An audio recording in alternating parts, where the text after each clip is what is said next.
Hai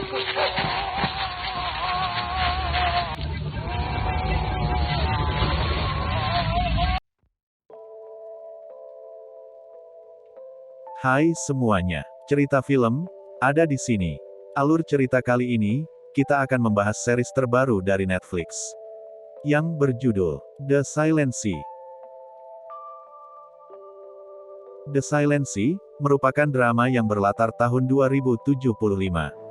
Saat bumi menjadi gurun, dan sumber daya alamnya terkuras. Sebuah tim khusus ditugaskan untuk menuju ke stasiun penelitian yang ditinggalkan di bulan, di mana disebut sebagai Laut yang Sunyi untuk misi rahasia.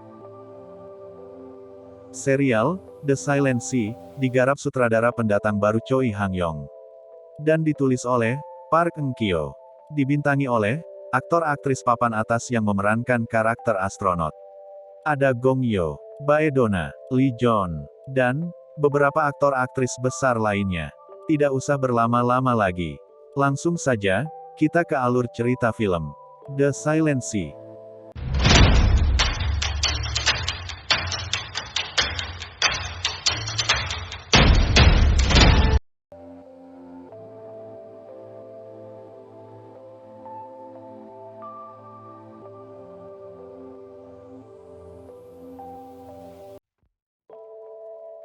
Film dimulai dengan memperlihatkan keadaan dunia tahun 2075. Saat itu, seluruh dunia mengalami krisis kekurangan air. Akibat pemanasan global, curah hujan semakin menurun, sungai-sungai besar di berbagai belahan negara mulai kering. Dan, permukaan air laut semakin menyusut sejak berjalannya waktu. Dewan Sumber Daya Air memperkirakan bahwa dalam 10 tahun ke depan, persediaan air bersih di seluruh dunia akan menurun.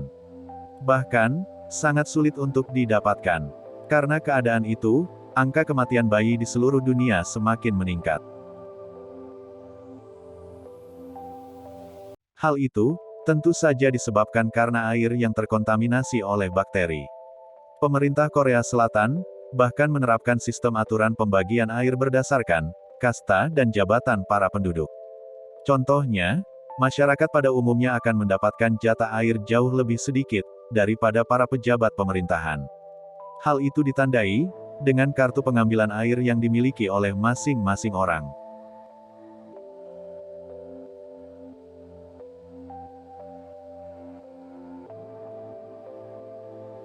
Kebijakan itu tentu saja membuat banyak masyarakat marah dan melakukan demo di mana-mana. Harusnya pemerintah mementingkan rakyatnya, malah ini keserakahan merajalela. Beralih memperlihatkan Kim Jae-sun bersama bawahannya sedang menemui seorang ahli astrobiologi bernama Dr. Song Jian. Dalam pertemuan itu, Jae-sun berkata bahwa saat ini pemerintah membutuhkan seorang ahli astrobiologi untuk dikirim dalam misi ke bulan. Di sana, ada sebuah pangkalan bernama Pangkalan Balhae yang dibangun oleh para peneliti Korea Selatan. Yang mana, sebelumnya pernah mengirim ratusan peneliti ke Pangkalan Balhae 5 tahun lalu. Namun, misi itu diketahui gagal dan semua anggotanya tidak ada yang kembali dengan selamat.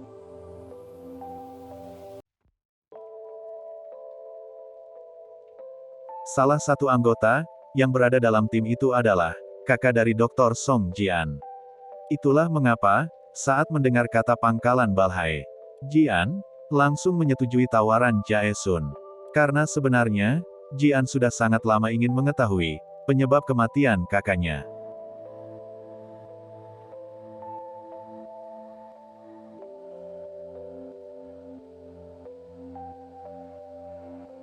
Keesokan harinya, Jian pergi ke kantor penelitian untuk bertemu dengan tim lainnya. Sekaligus, ingin mengetahui misi dan tujuan apa yang akan mereka lakukan di bulan nantinya. Di aula gedung, terdapat monumen sebagai bentuk penghormatan untuk 117 orang anggota kru penelitian yang tewas 5 tahun lalu. Hal itu langsung saja mengingatkan Jian akan mendiang kakaknya.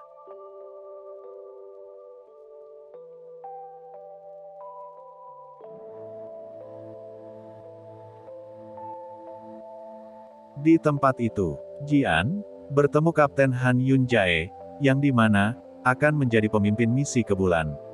Tidak hanya itu, selain mereka berdua, ada beberapa orang lainnya yang akan ikut ke pangkalan Balhae. Di antaranya, Letnan Ryota Seok, Gong So-chan, Kim Hee-sun, Dr. Hong Gayong, Pawang, Ketua Gong, Ewan, dan Etu.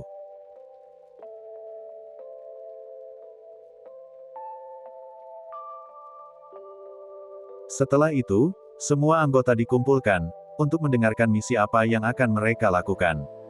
Jae-sun menjelaskan, setelah sampai di bulan, seluruh anggota harus segera pergi ke pangkalan Balhae. Untuk mencari sebuah sampel yang tentunya sangat penting. Dan, waktu yang mereka miliki hanyalah 24 jam, untuk menyelesaikan misi tersebut.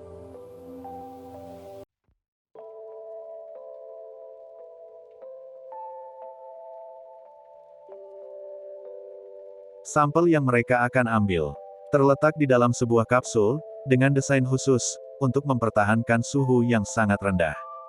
Jadi, mereka semua harus memastikan bahwa sampel itu dalam keadaan suhu rendah saat dibawa kembali ke bumi. Merasa informasi yang diberikan masih belum jelas, Jian menanyakan apa sebenarnya isi di dalam sampel itu, hingga harus mengorbankan banyak orang untuk mendapatkannya. Namun, pemimpin penelitian tersebut yang bernama Direktur Choi, mengatakan bahwa, pihak mereka juga kekurangan informasi mengenai misi itu.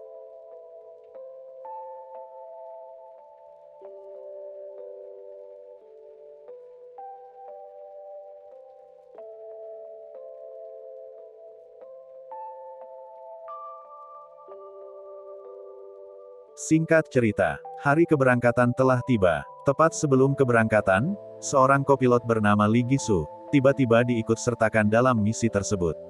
Sehingga, total anggota kru yang ikut menjadi 11 orang termasuk kapten. Setelah hitung mundur, roket yang membawa tim itu, akhirnya lepas landas.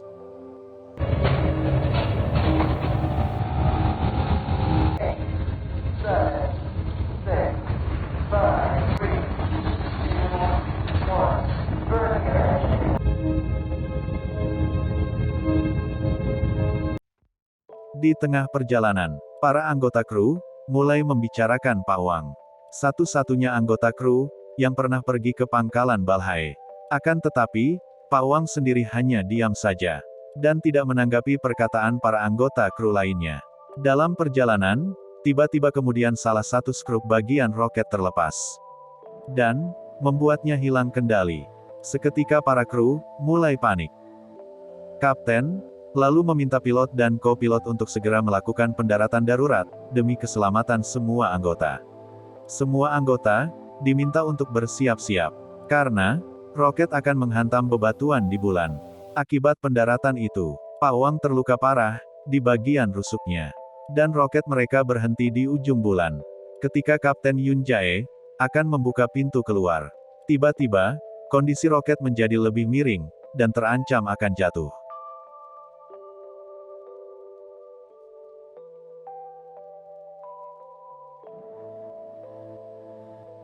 Seluruh anggota mencoba bertahan sekuat tenaga agar tidak terjatuh. Bersamaan dengan itu, benturan yang cukup keras membuat barang mereka jatuh lalu menyebabkan ujung roket berlubang. Sehingga, tekanan untuk para kru menjadi semakin besar. Di saat melihat Dr. Jian dalam bahaya, seketika, Kapten Yun Jae mencoba untuk menyelamatkannya.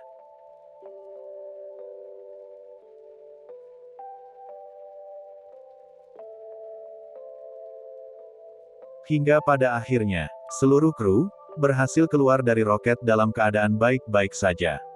Namun sayangnya, roket mereka terjatuh ke dalam lubang. Dengan sisa oksigen yang mereka miliki, terpaksa, semua kru harus berjalan sejauh 7,6 km untuk sampai di pangkalan Balhae. Agar nantinya, bisa menghubungi para peneliti yang ada di bumi, dan segera mengirim bantuan. Dalam perjalanan itu, oksigen para anggota kru terus menurun, sehingga mereka sulit untuk bernapas.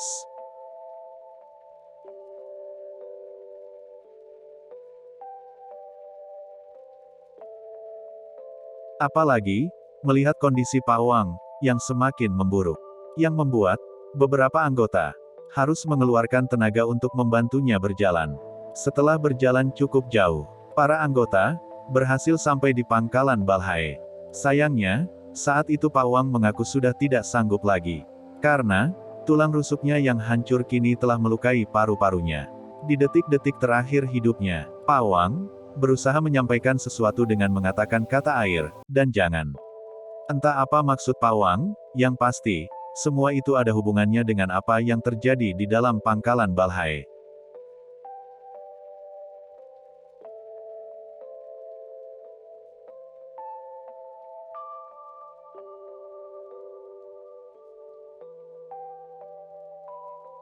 Setelah perjalanan panjang, semua kru akhirnya berhasil masuk di dalam pangkalan, dan langsung mengisi daya oksigen masing-masing. Beralih, memperlihatkan cerita sebelum keberangkatan anggota kru ke pangkalan Balhae. Karena merasa masih sangat banyak kejanggalan dalam misi itu, Dr. Jian menyempatkan waktu untuk menyelidiki beberapa hal, terutama file yang ditinggalkan kakaknya. Setelah mencoba membuka file itu berkali-kali, Dr. Jian menemukan sebuah perintah bertuliskan temukan Luna.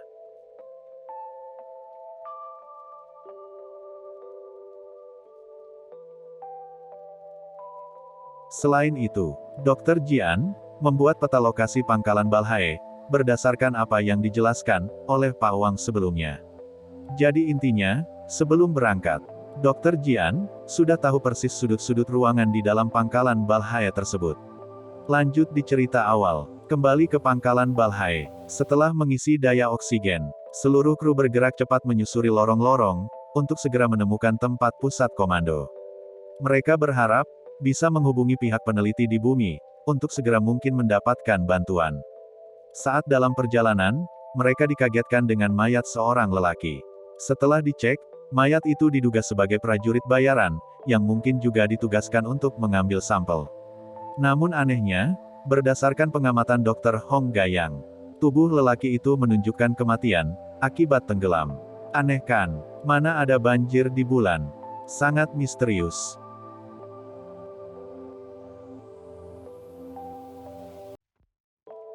Hal itu tentu saja tidak masuk akal. Karena, tidak mungkin rasanya ada orang yang meninggal akibat tenggelam di alam pangkalan Balhae tersebut. Kejanggalan lain yang mereka temukan adalah, di mana level radiasi di dalam pangkalan sejauh ini terlihat normal. Padahal, pemerintah mengatakan, kalau kegagalan anggota kru 5 tahun lalu, akibat mengalami kebocoran radiasi. Lantas mengapa, pemerintah berbohong pada mereka seperti sedang menutup-nutupi sesuatu?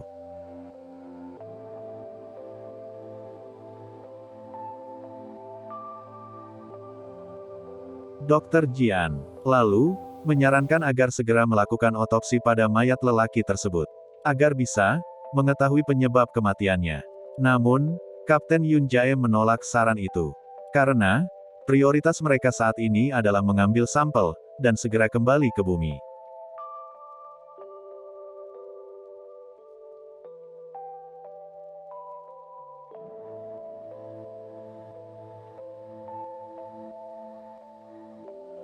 Lanjut cerita. Akhirnya, mereka pun sampai di ruangan pusat komando. Setelah menyalakan sistem di dalam pangkalan, barulah mereka menyadari bahwa kondisi pangkalan saat ini terpantau baik-baik saja. Tidak ada masalah sama sekali, seperti yang disebutkan pemerintah. Oleh karena itu, Dr. Jian semakin mendesak kapten untuk segera melakukan investigasi terkait atas apa yang menyebabkan kematian anggota kru terdahulu, termasuk kakaknya. Kapten lalu membagi mereka menjadi 3 kelompok untuk mencari sampel di 3 tempat penyimpanan yang berbeda.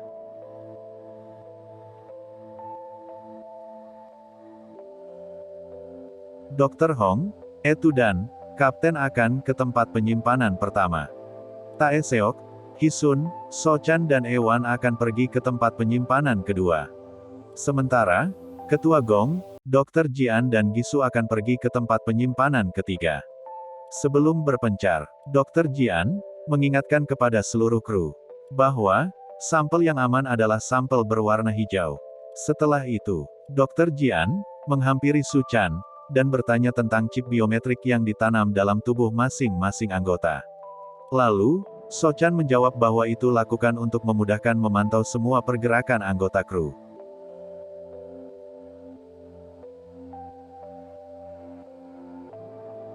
Tak lama kemudian, operasi pencarian sampel akhirnya dimulai. Di mana tim 1 menemukan pintu yang tertutup sangat rapat. Kapten lalu menanyakan hal itu kepada Su Chan. Namun, ia pun menjawab tidak ada sama sekali masalah pada sistem. Jadi, Kapten dan Etu bekerja sama untuk membuka pintu tersebut secara paksa dengan menarik Kia.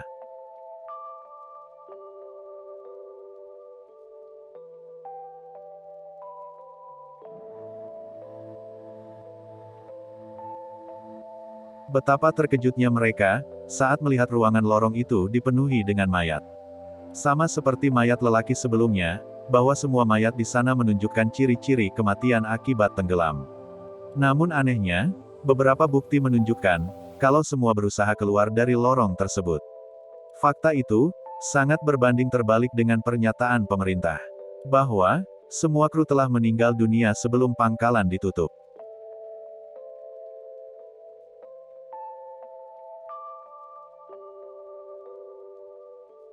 Di tim 3, Dr. Jian berhenti dan menatap sebuah lorong yang mengarah ke bawah.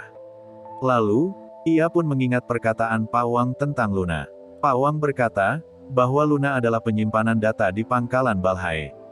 Lamunan Dr. Jian tiba-tiba berhenti saat Gisu menyadarkannya. Singkat cerita, tim 1 dan 2 akhirnya berhasil masuk ke dalam ruangan penyimpanan. Di ruang itu, mereka melihat tidak ada satupun sampel yang masih tersisa. Keadaan ruangan yang sangat kacau menunjukkan bahwa sebelum mereka, ada begitu banyak orang yang sudah lebih dahulu menggeledah tempat itu.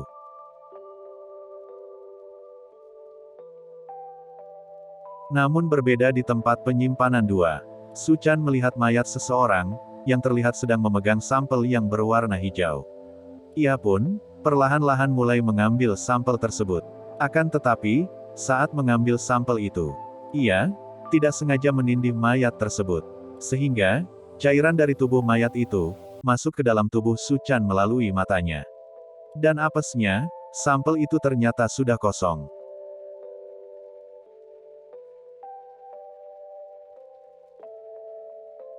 Beralih ke tempat penyimpanan 3. Gisu mendeteksi langkah seseorang berjalan seorang diri. Ketua Gong yang melihat hal itu langsung bergegas pergi untuk mengecek tempat tersebut. Sementara, Dr. Jian dan Gisu diminta untuk menunggu di sana.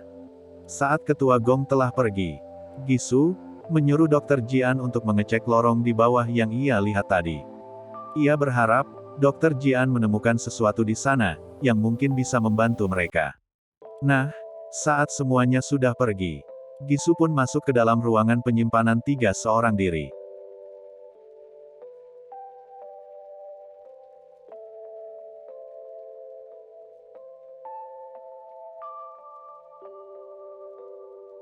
Saat sedang mencari sampel, senternya tiba-tiba terjatuh ke bawah meja. Lalu, ketika ia ingin mengambil senternya, seketika tiba-tiba ada sesuatu yang menyentuh tangannya, dan membuat Gisu sangat terkejut. Namun, Gisu tidak menyerah begitu saja. Ia merangkak masuk ke dalam kolong meja, dan melihat sebuah sampel berwarna hijau.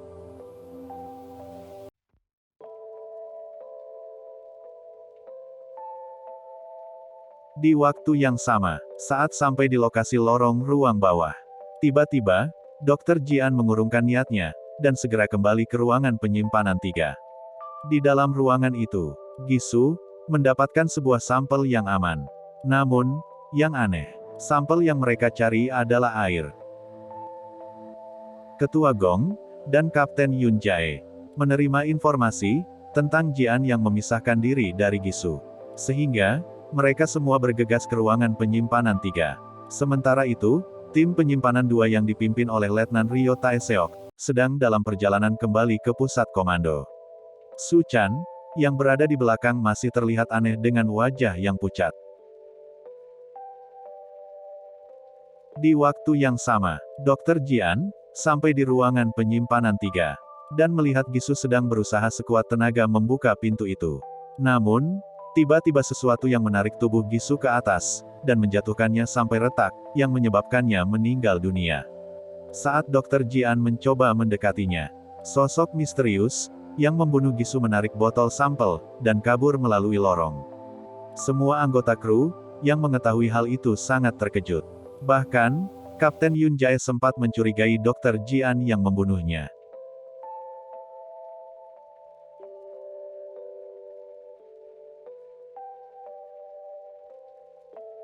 Namun, setelah melihat bukti rekaman kamera di seragam Dr. Jian, barulah Kapten mempercayainya. Belum selesai masalah kematian Gisu.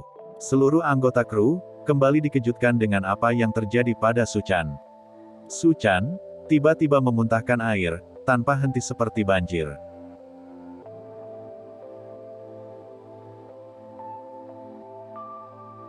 Dr. Hong juga menghimbau semua kru untuk memakai APBD lengkap, dengan tujuan menghindari hal-hal yang tak diinginkan.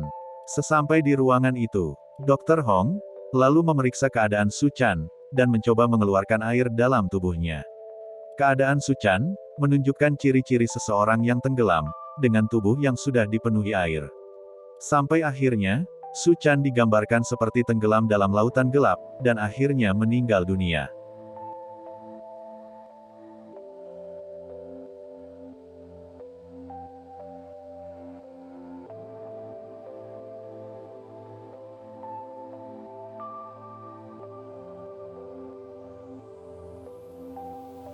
Setelah kematian Suchan dan Gisu, semua anggota merasa sangat terpukul dan kebingungan. Dr. Hong menyarankan agar tubuh Suchan segera diotopsi untuk memastikan penyebab kematiannya. Dalam meneliti kasus itu, Dr. Hong dibantu oleh Dr. Jian. Sebelum melakukan tindakan otopsi, Dr. Jian memberitahu Dr. Hong tentang rahasia ruang penyimpanan data yang ada di dalam pangkalan tersebut. Kemudian, Dr. Jian juga meminta izin kepada Kapten Yun Jae untuk mengambil sampel dari mayat-mayat lain, agar nantinya bisa diselidiki lebih lanjut.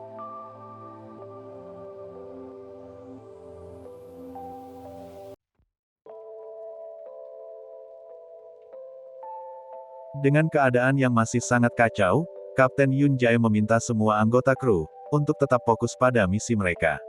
Apalagi, saat ini mereka harus menangkap seorang penyusup yang kabur membawa sampel. Ketua Gong melaporkan bahwa si penyusup kabur melalui lorong di penyimpanan 3. Di mana, lorong itu terhubung ke semua fasilitas utama di dalam pangkalan Balhae. Oleh sebab itu, Kapten pun mengajak Ketua Gong untuk pergi menyusuri lorong.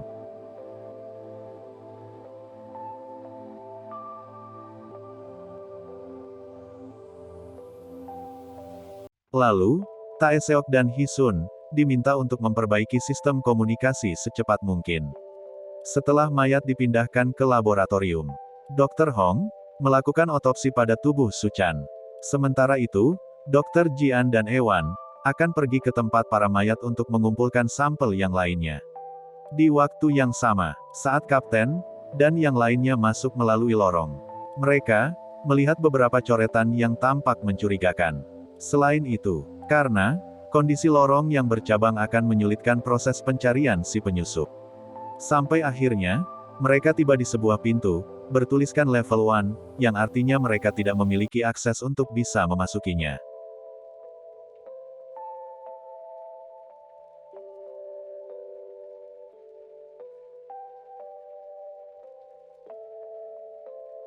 Setelah semuanya kembali ke pusat komando, Kapten Taejun menjelaskan bahwa sistem komunikasi pangkalan Balhae telah rusak. Jadi, mereka membutuhkan seseorang untuk turun ke area bawah dan memperbaiki kerusakan tersebut. Sebenarnya, mereka bisa saja turun menggunakan lift. Namun, karena sistemnya sedang rusak, mau tak mau dengan terpaksa akan menggunakan jangkar dan tali. Tak disangka, Kapten Yun Jae langsung menawarkan diri untuk melakukan misi itu, demi bisa memperbaiki sistem komunikasi mereka. Lanjut ke Dr. Hong dan Jian. Setelah melakukan otopsi, barulah Dr. Hong bisa memastikan kalau kematian Suchan dengan korban lain adalah karena tenggelam. Entah bagaimana caranya, sungguh tak masuk di akal. Namun, satu hal yang pasti, bahwa air seolah-olah muncul dari dalam tubuh korban dan merusak semua organ tubuhnya. Dan part 1 pun selesai. Makasih banyak untuk semuanya, karena udah nonton alur cerita kali ini. Jadi, jika kalian penasaran, untuk part selanjutnya. Jangan lupa untuk komen sebanyak-banyaknya. Sampai jumpa lagi. Bye.